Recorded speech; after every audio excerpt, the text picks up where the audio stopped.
We're going to move on. Sorry, the next item of business is actually consideration of Business Motion 23633 in the name of Graham Day on behalf of the Bureau, setting out changes to this week's business. Could I call on Graham Day to move this motion? Thank you very much, Minister. No member has indicated they wish to speak on the motion. The question, therefore, is that motion 23633 be agreed. Are we all agreed? We are agreed. Thank you. So the next item of business is a statement from the First Minister, Nicola Sturgeon, on COVID-19. The First Minister will take questions at the end of her statement. I would encourage all members who wish to ask a question to press their request to speak button, and I call on the First Minister. Thanks, Presiding Officer. As the Health Secretary has just been discussing, I am pleased to begin today by confirming that earlier on the first vaccines against COVID were administered in Scotland. This is a milestone we have all longed for. It offers hope at long last that we may now be at the beginning of the end of this pandemic. I want to take the opportunity to thank everyone involved now and in the months ahead in delivering what will be the biggest vaccination programme in our history. I think today we should all allow ourselves a smile. This is a good day and a good moment. But we mustn't at this stage drop our guard. For now, the virus and the risks it poses to health and life unfortunately remain with us. Indeed, we can expect the winter period ahead to be especially tough. As the vaccination programme rolls out across the country, the NHS will be coping with the impact of COVID and other winter pressures. And of course, we may also be dealing with any disruption caused by Brexit, the terms of which are still unclear. So we have no grounds at all for complacency about the months ahead, and we have every good reason still to do everything we can to keep ourselves and our loved ones safe. The levels approach is, of course, one of the main ways in which the Scottish Government seeks to achieve that. We have just completed our weekly review of the levels of protection for each local authority area, and I will shortly confirm the outcome of that process. However, I will start with a brief summary of the latest COVID statistics.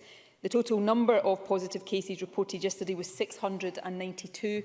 That represents 5.5% of all tests carried out and takes the total number of positive cases now to 101,475.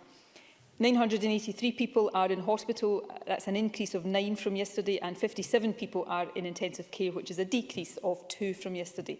I also regret to report that in the past 24 hours, a further 33 deaths were registered of patients who first tested positive over the past 28 days. And the total number of deaths under this daily measurement is now 3,950. These figures, of course, remind us yet again of the toll that COVID continues to take right across the country. So once again, my deepest condolences go to all those who have lost a loved one. Let me now turn to the outcome of this week's review. In summary, I'll come on to the details shortly, but in summary, I can confirm today that all 11 local authorities currently in level 4 restrictions will move out of level 4 to level 3 from Friday. I can also confirm that 5 other local authority areas will move down to a lower level from Friday. Before I set out those changes in detail, though, I want to briefly update the Chamber on some of the additional measures the Scottish Government is putting in place to help us manage the pandemic in the months ahead. Community mass testing has been or is being trialled in 8 different locations across West and Central Scotland. Early results from these trials will be published tomorrow, with further detail available next week. The purpose of this testing, of course, is to identify cases of COVID in people with no symptoms or before they display symptoms, to help break more chains of transmission. University students are also being tested using lateral flow devices to help them return home more safely at the end of term, and there will be further detail on that testing published tomorrow as well. We have also been considering how and when students should return back to campus after the holiday period, and the Deputy First Minister will set out details of this in a statement to Parliament later this afternoon. Walk-in testing centres continue to be established in towns and cities across the country. By the end of next week, 22 walk-in centres will be open. And as we expand the accessibility of testing, we're also extending NHS Scotland's laboratory testing capacity. The first of 3 new NHS Scotland regional hubs for processing tests is due to become operational on Saturday, and this will be located at Gartnavel in Glasgow. By the end of this month, NHS Scotland's testing capacity will have increased from almost 12,000 tests a day at the moment to almost 30,000 tests a day, and our total daily testing capacity, including Scotland's share of the UK-wide Lighthouse programme, will be 65,000 tests a day. In addition, and lastly, I can confirm that from next week, the Protect Scotland app, which is currently available for use only by people who are 16 or over, will be available to everyone across Scotland from age 11. All of these developments will be important in the months ahead in helping us to manage the pandemic as effectively as possible. But unfortunately, restrictions on how we meet and interact will also remain essential for some time yet. Our Levels approach seeks to ensure that the restrictions that apply in different parts of Scotland are proportionate to the prevalence of the virus in each area. Over the past 3 weeks, 11 local authority areas have been under the very severe Level 4 restrictions. I am pleased to say that prevalence in all 11 of these areas has fallen significantly. For example, in the week to Friday 13th November, Glasgow recorded 281 new COVID cases for every 100,000 people in its population. By Friday 4th December, that number had fallen to 150. In East Dunbartonshire, case numbers per 100,000 of the population have more than halved from 224 to 104, and in both North and South Lanarkshire, case numbers have fallen by well over a third. The fall in infection rates in these areas, which of course are the most highly populated in the country, have contributed to an improvement in the situation across Scotland as a whole. In the week to 13th November, we recorded 142 new cases of COVID for every 100,000 people. Last Friday, that figure had fallen below 100 for the first time in a long while to 99. And although this fluctuates on a daily basis, the national average for test positivity in the week up to last Friday was back under 5%, which of course is the threshold that the WHO uses to determine if outbreaks are under control. And I'm relieved to say that this progress is also reflected in our hospital and intensive care statistics. When I made a statement to Parliament 3 weeks ago, 1,249 people were in hospital with COVID and 95 people were in intensive care.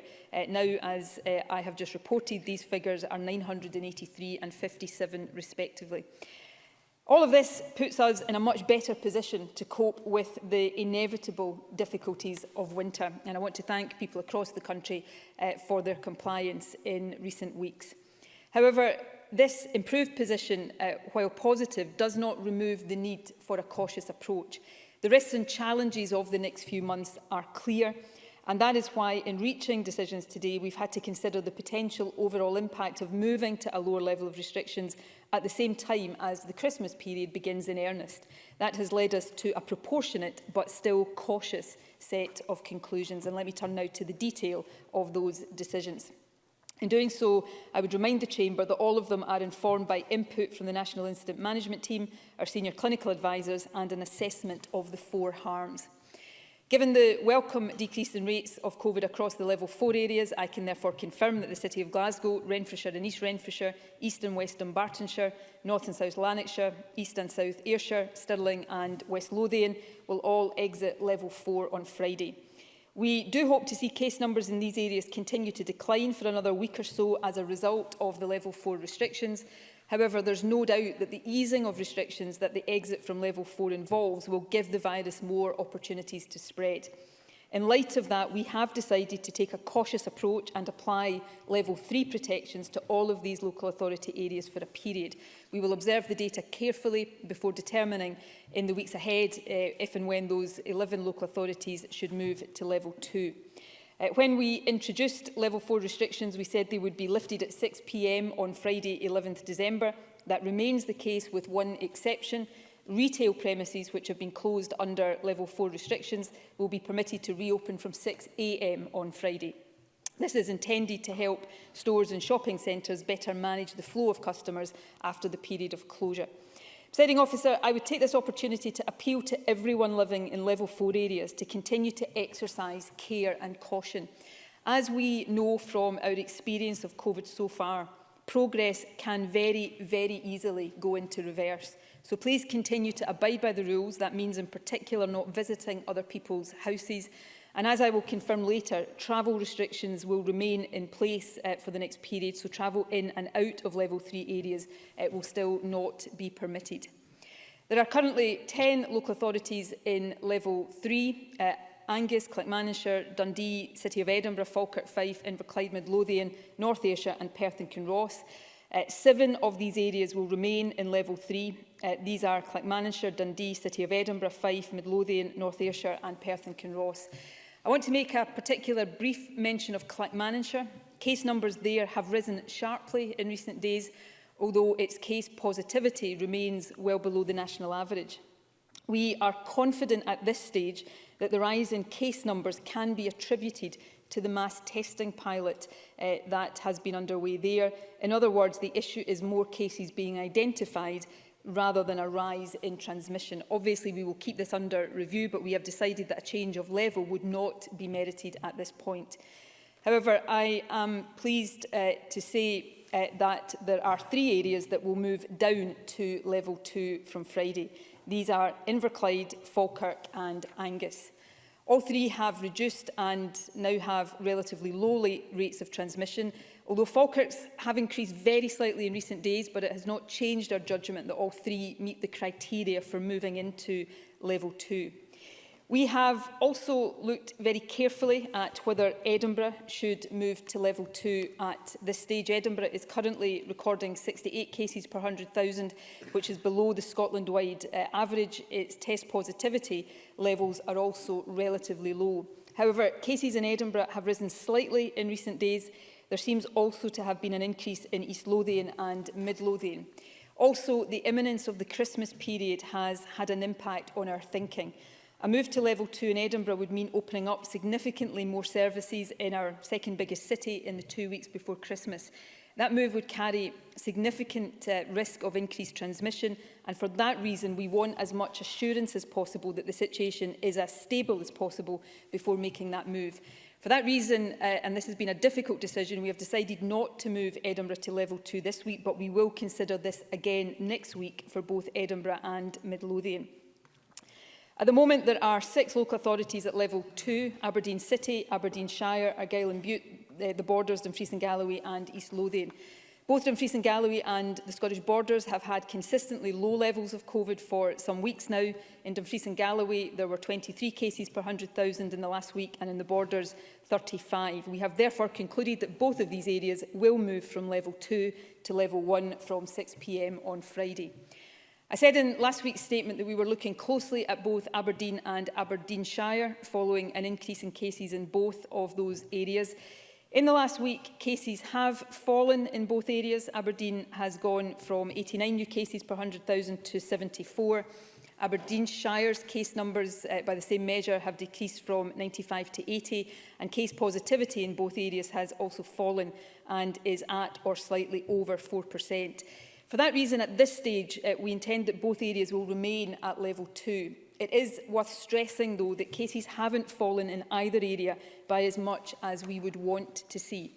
And there is still evidence that the levels of infection are due to transmission in the community, rather than solely being due to outbreaks in workplaces and care homes. We are therefore continuing to monitor the situation in both local authorities very carefully. I cannot rule out a move to level 3 for one or both of these areas in the weeks ahead.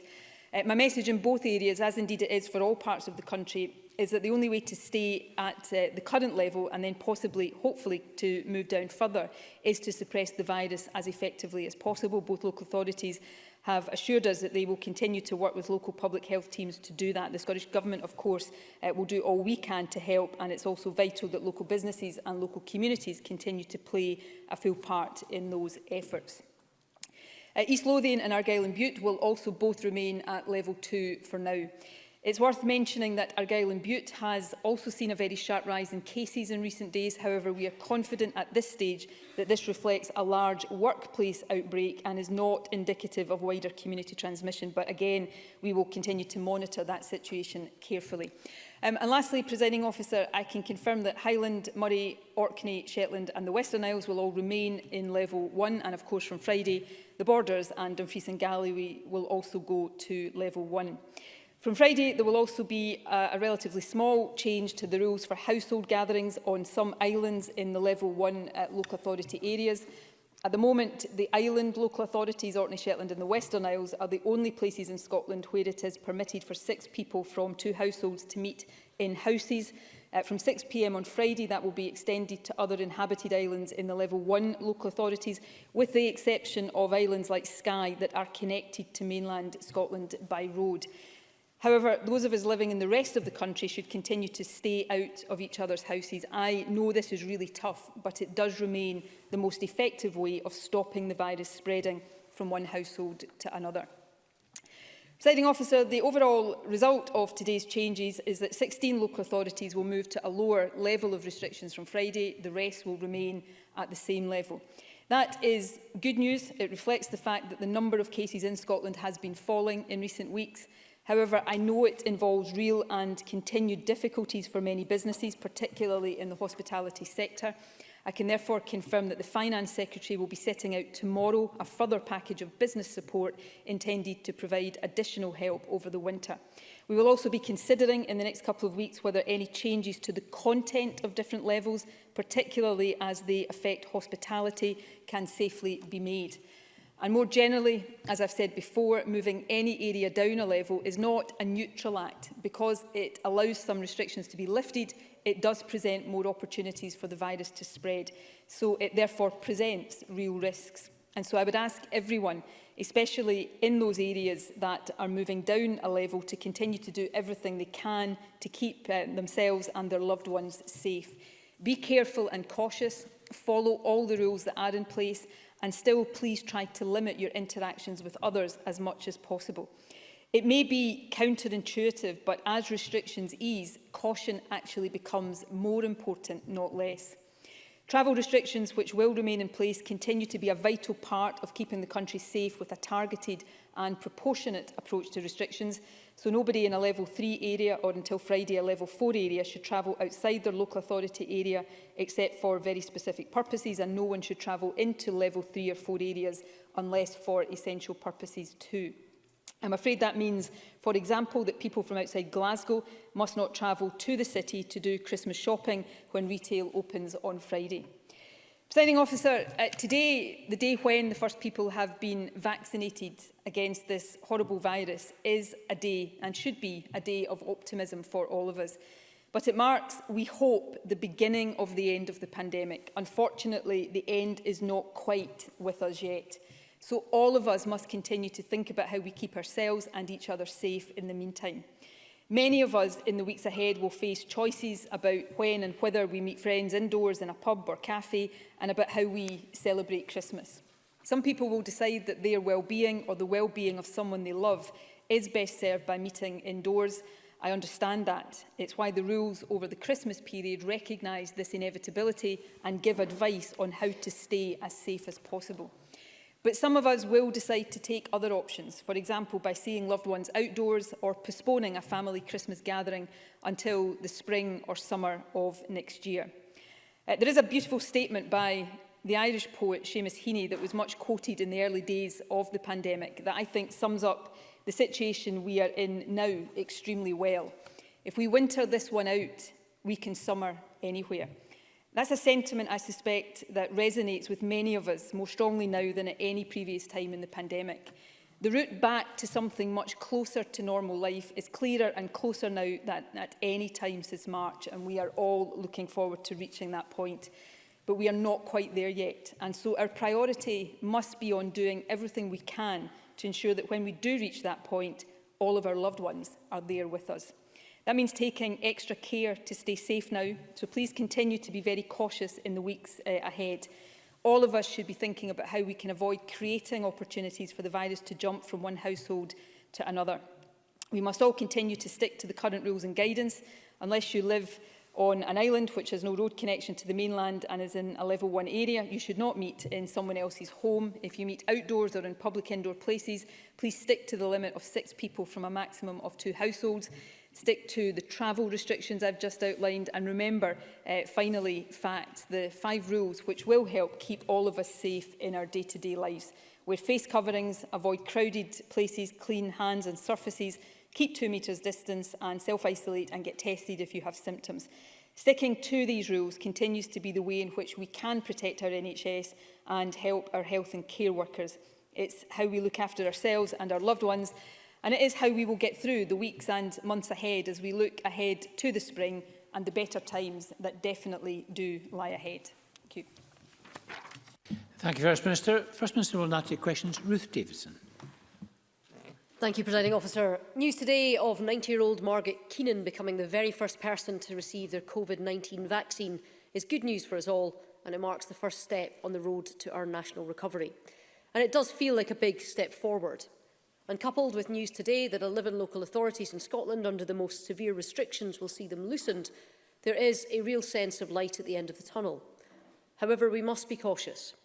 And for those still unable to see relatives, still forced to work at their kitchen table, still watching as the doors of their small business remain firmly bolted, the difficulties brought on by tackling COVID persist. And for those businesses in local authority areas where the number of cases and every other indicator gave them grounds for hope that they should have been placed in a lower tier, but are being told today that they won't be because it's Christmas and ironically they might get too much trade, it is a bitter pill. News of continued restrictions means support doesn't just need to be announced, it needs to be delivered, and quickly. So tomorrow's announcement from the Finance Secretary will be welcome, particularly as the Scottish hospitality trade has seen lower levels of support than England and Wales, but it needs to reach its intended targets.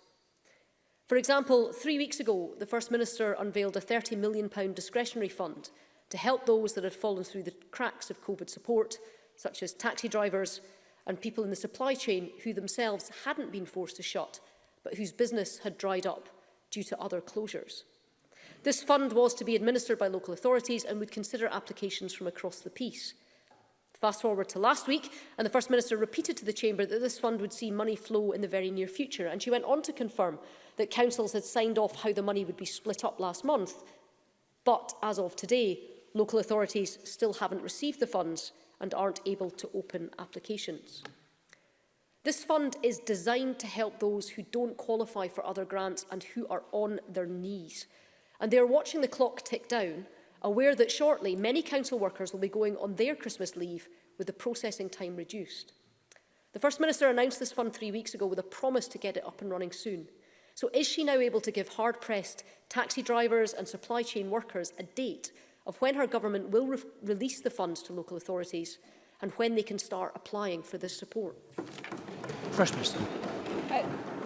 The allocation with local authorities has been agreed of that fund. The Finance Secretary will give an update tomorrow on the support available, and as I said earlier on, she will set out additional support that will be made available to help businesses, particularly over the winter period. We want to and are determined to do as much as we can to help businesses, particularly in sectors like hospitality, but across the economy more generally, and also to make sure that we are helping businesses that hitherto in the course of the pandemic may have fallen through the cracks. We have a comprehensive grant scheme in place, and the announcement that the Finance Secretary will make tomorrow will add to that. I look carefully at the figures published by the Scottish Hospitality Group yesterday. I think it is important to say that in some respects the levels of support available in different nations of the UK will reflect the severity and the impact of restrictions. In some parts of the UK, restrictions have been significantly more severe. There have been national lockdowns, which of course hasn't been the case in Scotland, so when support is averaged out, that will be reflected there. But nevertheless, we recognise that there is more we need to do and are determined to do that. And as I said earlier on in my statement and have repeated again today, the Finance Secretary will set out more details of that tomorrow. More generally, I think today brings good news to individuals and businesses across the country. There will be parts of the country and businesses in those parts of the country that do feel disappointed and frustrated. I recognise that, but in trying to reach the right balance in that, we have to take these difficult decisions. I have said all along that it doesn't do businesses any favours, although I can understand why they want it, for us to move too quickly. Often that can run the risk of setting areas back and doing deeper and longer lasting damage. But I hope that we will continue to see all of the country move in the right direction in the weeks to come, but we should not underestimate the challenges over Christmas and the need for all of us to continue to comply with all of these restrictions. Comparatively, in a UK sense, Scotland is in, I think, a strong position, but we cannot afford to take anything for granted. We have to continue to work hard to keep this virus under control. Richard Leonard, to be followed by Patrick Harvey. Presiding Officer, there is no question that the decisions being made on tiers are complex. But looking at some of the data today, people find it difficult to understand how the First Minister and the Cabinet have arrived at some of these conclusions. In Stirling, for example, the most recent data shows that there are 81 cases per 100,000 people. In Western Bartonshire, there are now 76 cases per 100,000, and they are both being moved to level 3. Yet in Argyll and Bute, there are 165 cases per 100,000, and they have been and are still staying at level 2.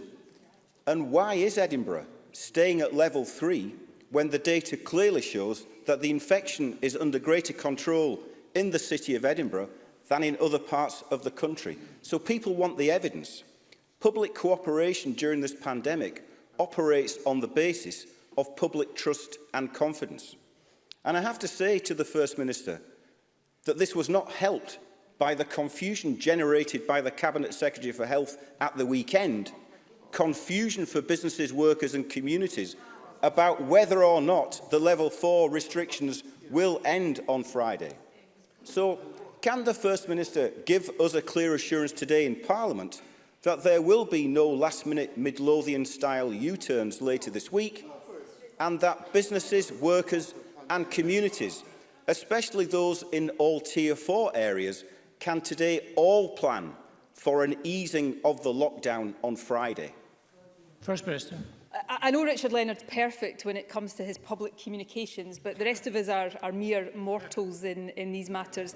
The Health Secretary communicated something on Sunday that she reflected was not as clear as it should have been and immediately clarified it. I think that's a reasonable thing to do, but I'm sure we'll all continue. I'm sure we'll all continue to take lessons from Richard Leonard. On the substantive issues that Richard Leonard has raised, yes, applying a level system is complex. It would be, frankly, much easier just to put the entire country into a national set of restrictions. Much easier, but also fundamentally wrong, in my view, because the differing levels of prevalence do not justify that. So we deliberately, and I think rightly, go through a very complex process every week of judging what level is best for each area. And that is informed to a large extent by the indicators that we publish every Tuesday. But as I've said from the first day that we publish this levels approach, it also has to involve some contextual judgment. So if you take 3 local authority areas that are coming out of level 4 on Friday, Stirling, South Ayrshire and Western Bartonshire, if you look just at the indicators, then yes, you can make a case they should go straight to level 2.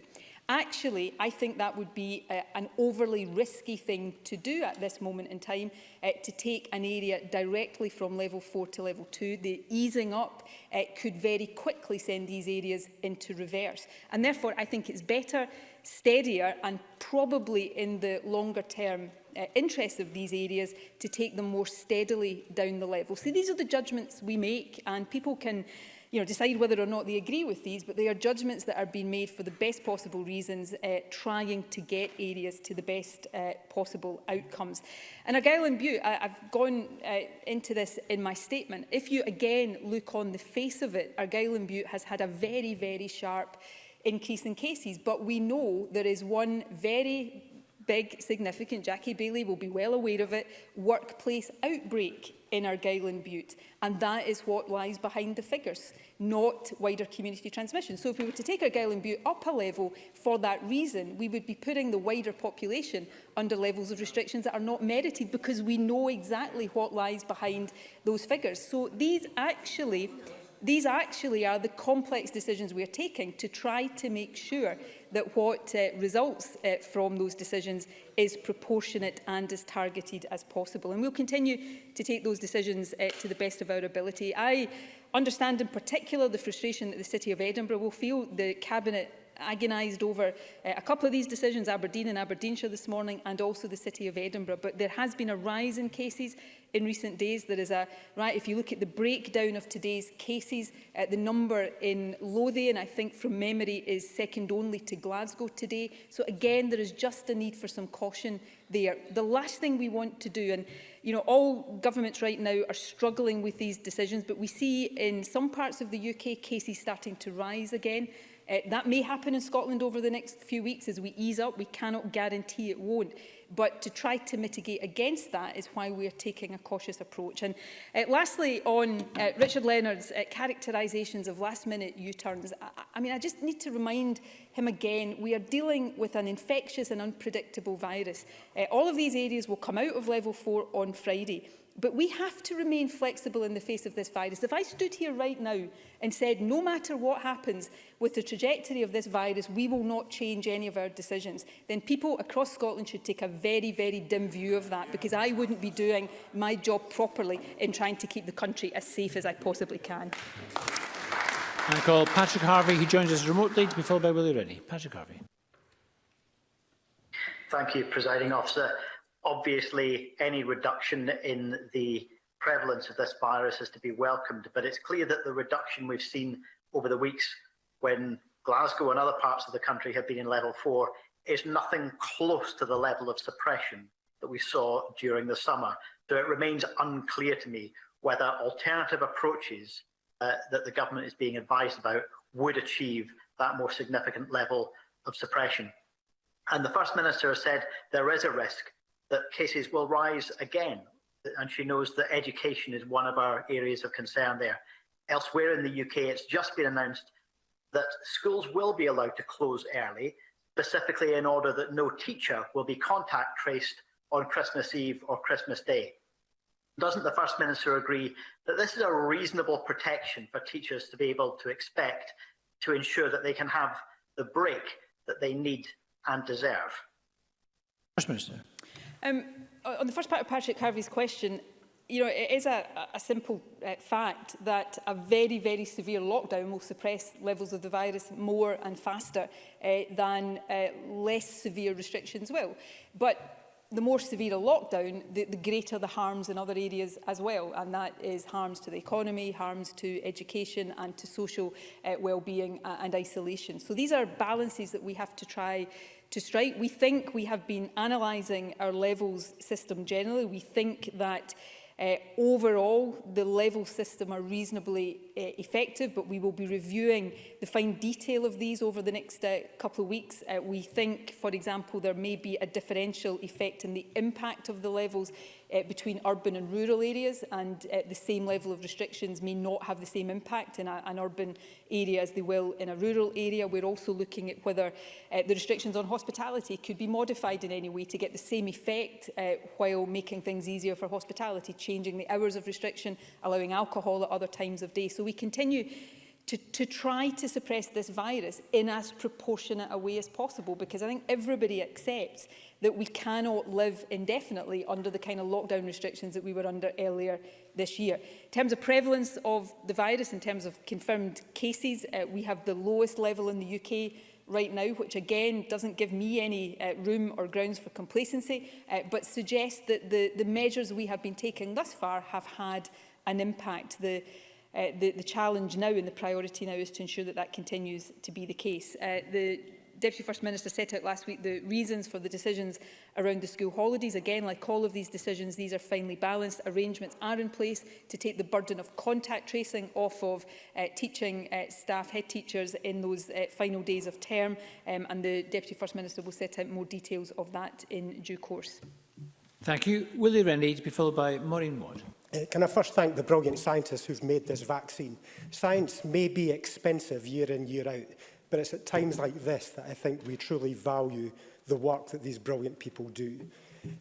I can understand the cautious easing of the levels, just doing one level at a time, but there are some puzzling decisions today that have already been referred to. People have been told that if they did the right thing, infections fell enough and that there was enough hospital capacity that the restrictions would be eased.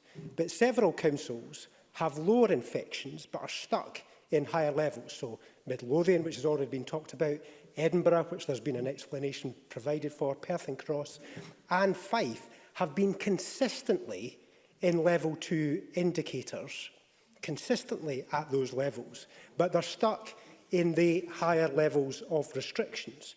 So this does beg the question. I understand that you need to have judgment on top of the raw numbers. I get that. But the numbers seem to have been abandoned in favour of only judgment. So is the First Minister considering reviewing the indicators to make them more in line with the judgments that she is making? First Minister.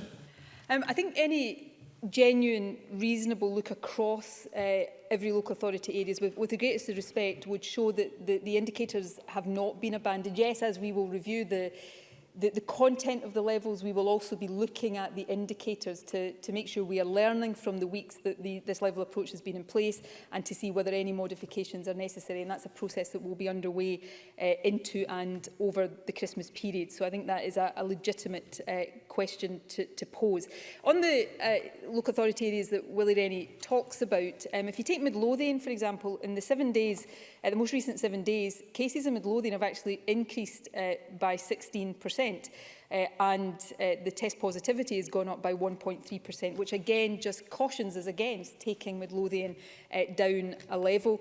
In Fife, in the most recent 7 days, we've seen a 3% increase in cases, and in Perth and Kinross, while there has been a bit of a fluctuation, there is no significant reduction in cases. So our judgment is that taking these levels, these areas down a level at this stage, and remembering that's not neutral, it opens things up and therefore gives the virus opportunities to transmit, would be too risky a thing to do. We need to see more sustainable progress. And that's the judgment we try to bring to all of these decisions. They are not straightforward decisions. They are not easy decisions. Often they are not absolutely black and white decisions, but it's important we try our best to get them right. You know, if you take on the other kind of side of this, a few weeks ago, we took a very precautionary decision at the same time as we did with Perth and Kinross to put Angus into a higher level, and they come down again today. So areas should not see themselves as stuck. We are reviewing this every single week, and we see today a number of local authority areas coming down a level. But it's really important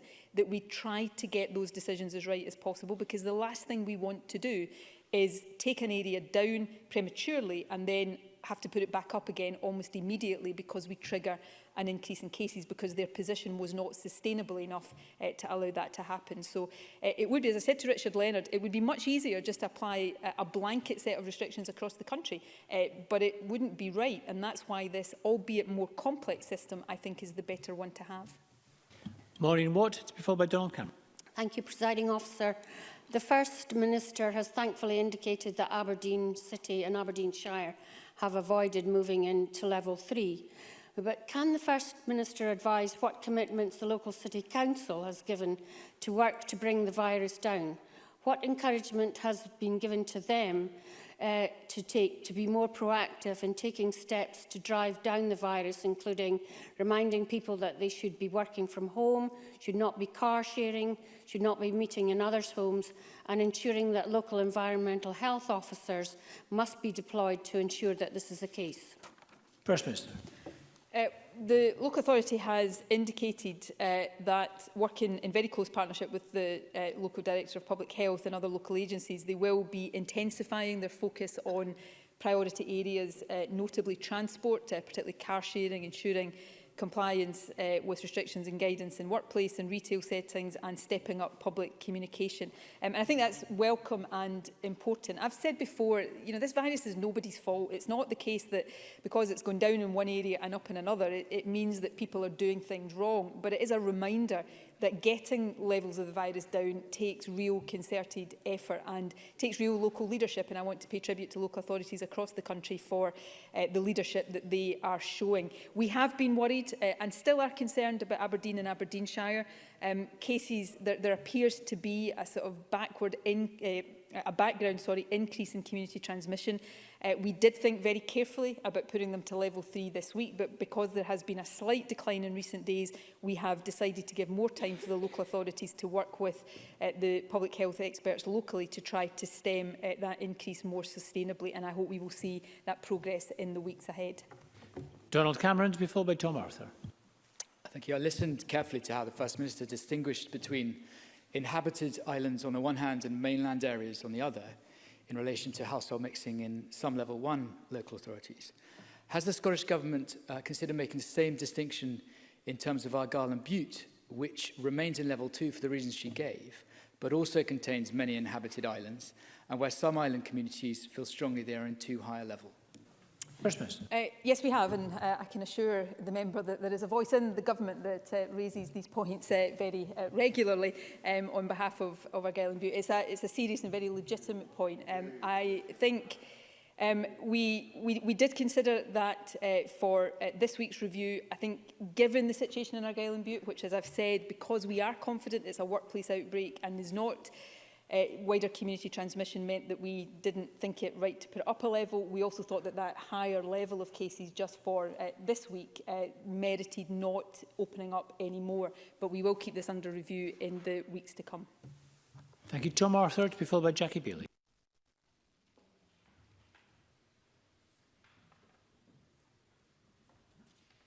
My microphone.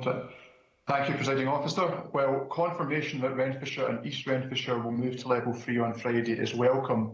There is an understandable desire amongst my constituents that this should be a stepping stone to level 2 and not an indefinite holding position. I therefore ask the First Minister what role mass asymptomatic testing of the kind piloted in Johnston over the past week could play in supporting areas to progress down the levels. First Minister. Well, firstly, can I say I 100% agree that we don't want level 3 to be anything other than a stepping stone to level 2. We don't want level 2 to be anything other than a stepping stone to level 1. We want the trajectory here to be downward, but we cannot ignore when cases are rising, and we have to take precautionary action when we deem that to be necessary. And we know we are going into a period when the risks of transmission will be greater. But I do hope one of the factors in our decision 3 or so weeks ago to put these local authority areas into level 4 was that it did seem that without that greater action they may be left in level 3 for a very lengthy period. Hopefully this period in level 4, while they are going back into level 3 right now, will mean that that is a shorter period than it would have been otherwise. And the point about mass testing is an important one. We, as I think I said earlier on, we will publish the early and initial results of the mass testing pilots tomorrow, and there will be more results next week.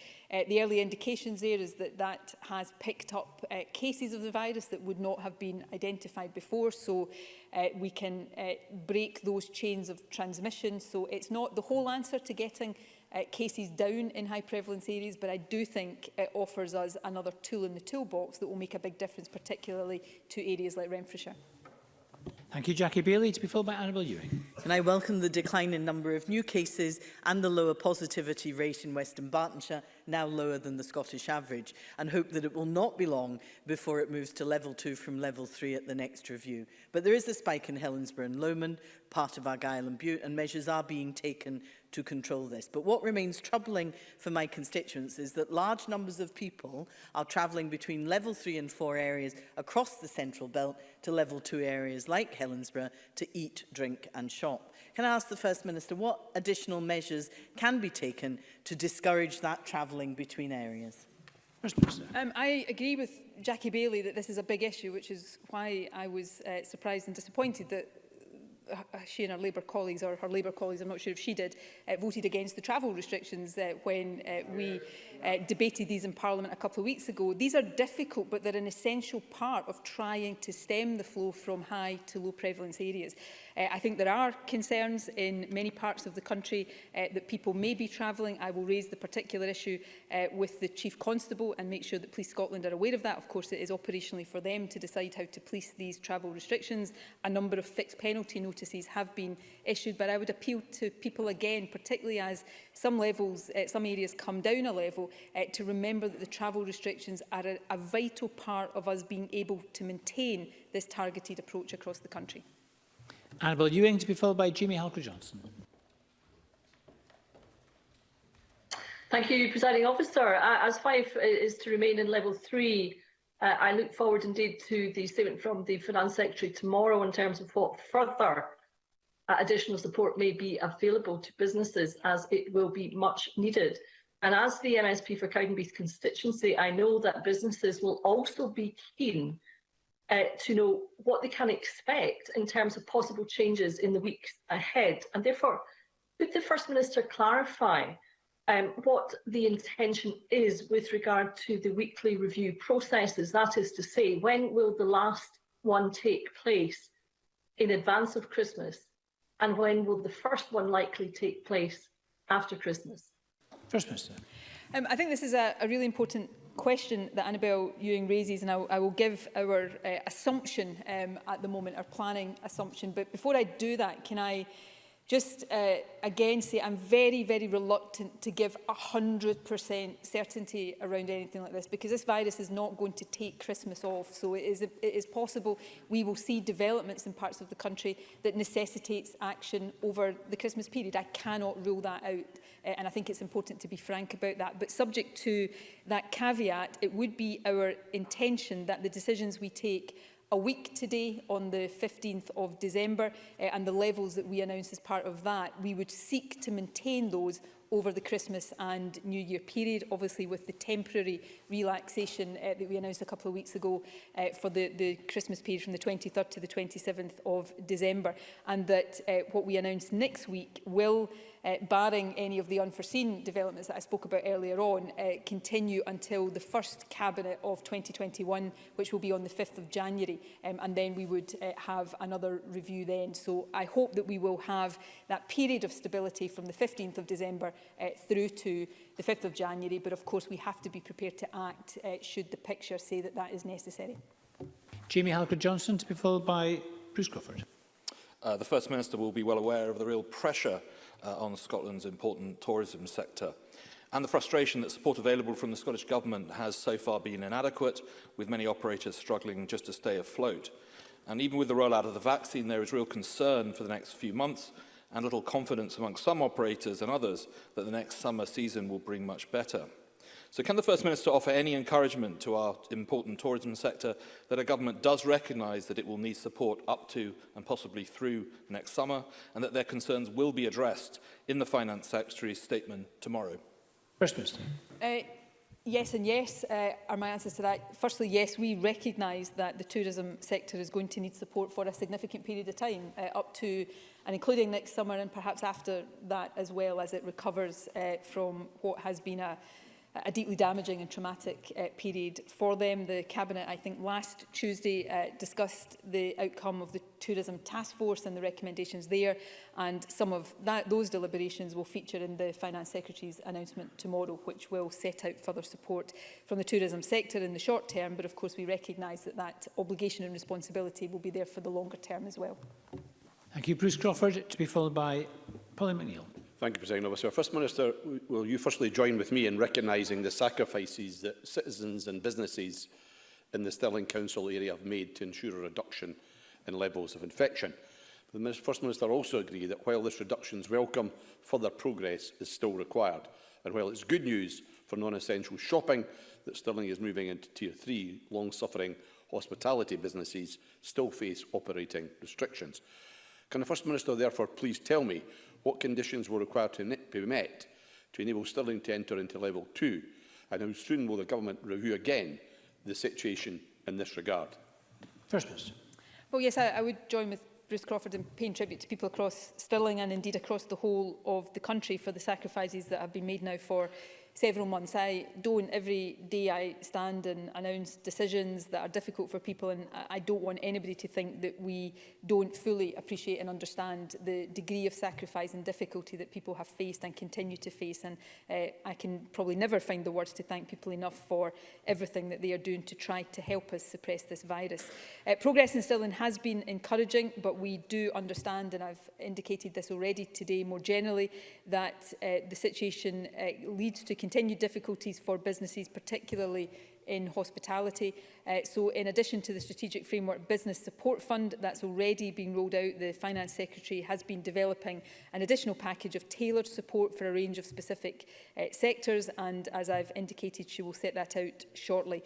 We will review Stirling's position as we review every local authority area on a weekly basis, and we will announce the outcome of the next weekly review next week. As I've just said to Annabel Ewing, we would hope that next week's decisions will last through the Christmas period, but of course we will continue to respond to any developments as they happen.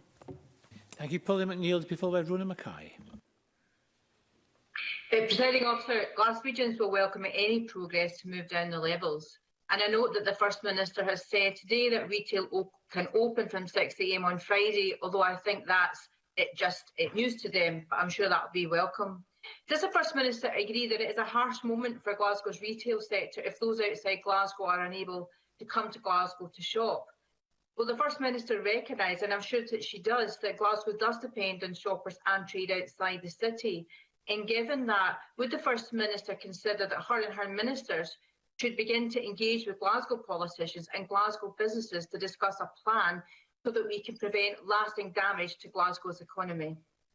First Minister. The Scottish Government engages closely with the local political leadership in Glasgow and indeed with business community, including retail in Glasgow and across the country. In fact, the decision to enable retail to reopen at 6 AM on Friday as opposed to 6 PM was a specific request from the retail sector, and I think a sensible one, because they judge that that will enable them to manage any potential rush back to the shops better than they would if shops were opening at 6 PM and if the first full day was a Saturday, when people, of course, are less likely to be at work. So it's a sensible suggestion and one that the Scottish Government has responded to.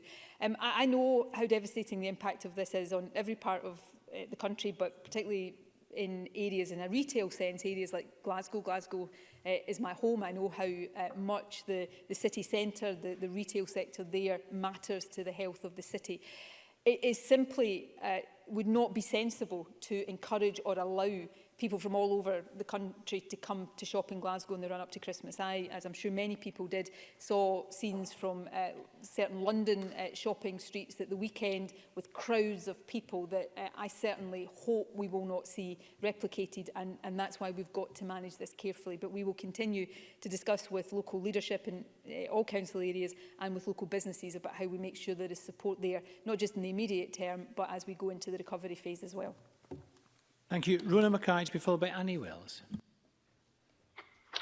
Thank you, Presiding Officer. As it looks increasingly likely that we'll be crashing out of the EU with no deal or a low deal in a matter of weeks, what assurance has the First Minister had from the UK Government that their reckless decision not to extend the transition period will not have an impact on the supply of the vaccine from January? First Minister. Obviously, the end of the Brexit transition period is a key issue in all of our thinking and planning right now, and that is increasingly the case the closer we get to that, and the closer we get to that without there being any clarity on whether there is a deal or not. If there is a deal, which I hope there is in the next couple of days, it is going to be a fairly minimalist one. We obviously are discussing with UK colleagues across the other nations the supply of the vaccine, which we are assured is there and will continue to flow, obviously subject to the pace of manufacturing of the vaccine. We have taken certain other contingencies to ensure that we have supplies of other vital medicines and medical devices. But I think all of us hope that we see a deal emerge in the next couple of days, which, while it may not take away all of the problems that are faced at the turn of the year, may help to mitigate them. Annie Wells, to be followed by Fulton McGregor. Thank you, Presiding Officer. First Minister, this vaccine requires 2 doses per person.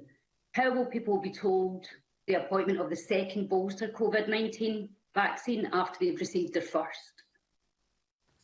First Minister. When you get the first dose of the vaccine, you're given the date for the second dose of the vaccine. That's a part of the planning. One of the complications of this vaccine, although we expect that this is not peculiar to the Pfizer vaccine, is that it is 2 doses rather than 1. It may be in the fullness of time that changes. The Health Secretary and I had helpful discussions yesterday late afternoon with the senior management of Pfizer to discuss with them supply and what they might hope for in terms of development of the vaccine in the longer term. But what we have right now is very welcome, and we are working very hard to overcome any of the logistical challenges associated with the characteristics of it. And we have seen the first number of people vaccinated already today, and we will publish figures over the course of the coming days and weeks as that programme develops. Thank you. Fulton McGregor, to be followed by Sarah Boyack. Thank you, Presiding Officer. First Minister, last week I was contacted by a 27-year-old constituent who says he has now experienced symptoms of COVID for over 40 days since his diagnosis. Although he says his initial symptoms are mild, he tells me that he's now constantly fatigued, his smell and taste have left him, and he's experiencing brain fog. For someone previously very active, he says this is having a major impact on his life. I've also been speaking with a nurse from my constituency on the front line in the earlier part of the pandemic in the COVID wards, who is still suffering from long COVID after many long months. Both my constituents want to highlight that the virus can affect younger people, but what they've asked me to raise today is the issue of support for those suffering. Can I therefore ask the First Minister if there is any update on research and treatment guidelines to support people who are struggling with what has become known as long COVID? First Minister.